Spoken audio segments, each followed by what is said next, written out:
জীবনের শেষ সত্য মৃত্যু, আর সেই মৃত্যু ঘিরে কোনো প্রশ্ন থাকলে তার কারণ জানতে প্রয়োজন হয় ময়নাতদন্তের। কিন্তু ঢাকা মেডিকেল কলেজ হাসপাতালের মর্গ ঘিরেই উঠেছে নানা প্রশ্ন। ময়নাতদন্তের জন্য প্যাকেজ সিস্টেমে টাকা হাতিয়ে নিচ্ছে সিন্ডিকেট। ভোগান্তির শেষ নেই স্বজনদের। ময়নাতদন্তের অনিয়ম নিয়ে খলিলুর রহমানের ছবিতে কামরুল হাসানের 2 পর্বের ধারাবাহিক প্রতিবেদনের আজ দেখুন শেষ পর্ব। বাইরে দোয়াইলে তো আপনার টাকা দিতে, ওই হিসাবে একটা প্যাকেজ ধরে এক এক জায়গায় এক এক সিস্টেম পুরো প্যাকেজ। প্রতিদিন রাজধানী সহ দেশের বিভিন্ন স্থান থেকে অস্বাভাবিক মৃত্যুর পর মরদেহ আসে ঢাকা মেডিকেল কলেজের মর্গে। আইন অনুযায়ী ময়নাতদন্ত একটি সরকারি প্রক্রিয়া। এই প্রক্রিয়ায় কোনো প্রকার অর্থ আদায়ের সুযোগ নেই।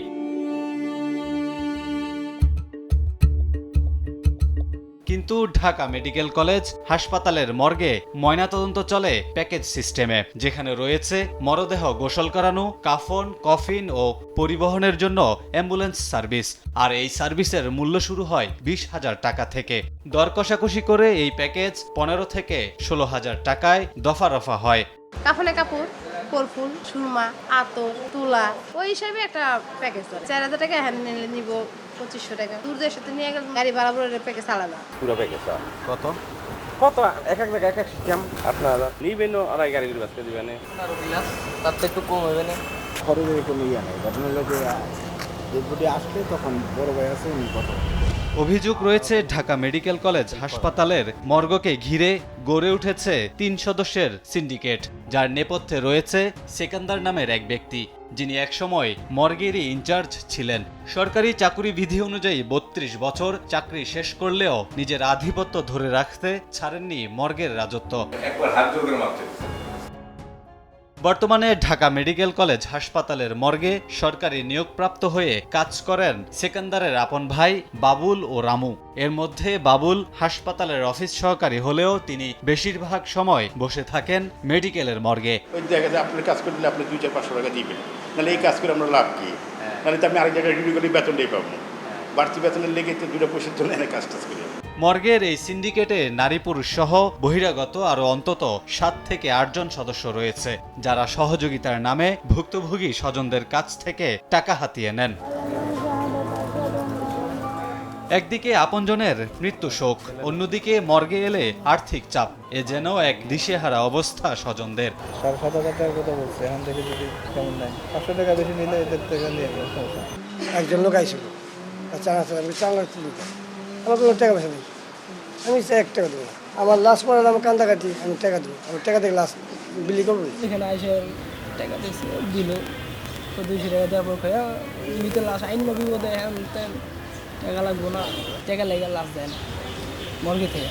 1,000 টাকা দিছি, আমি কইছি যেন লাশটারে একটু সিলিগুলো সুন্দর করে দিবা, যাতে বড় না দেখা। আর ময়নাতদন্তের জন্য কোনো টাকা নেয়ার সুযোগ নেই জানিয়ে ঢাকা মেডিকেল কলেজের ফরেনসিক বিভাগের প্রধান ও সহযোগী অধ্যাপক মমতা যারা বলছেন মর্গকে ঘিরে এমন অনিয়মের অভিযোগ জানা নেই তার। আমি তো দায়িত্ব নিয়েছি রিসেন্টলি, এই কয়েকদিনের মধ্যে এই ধরনের কোনো ঘটনা ঘটেছে কিনা আমার জানা। এখানে কোনো খরচের প্রশ্নই নাই। খরচ হচ্ছে পুলিশের ব্যাপার, এটা পুলিশ নিয়ে আসবে বডি, পুলিশ সবকিছু করবে, এটা দায়িত্ব পুলিশের। আমাদের দায়িত্ব হচ্ছে পোস্টমর্টেম করা।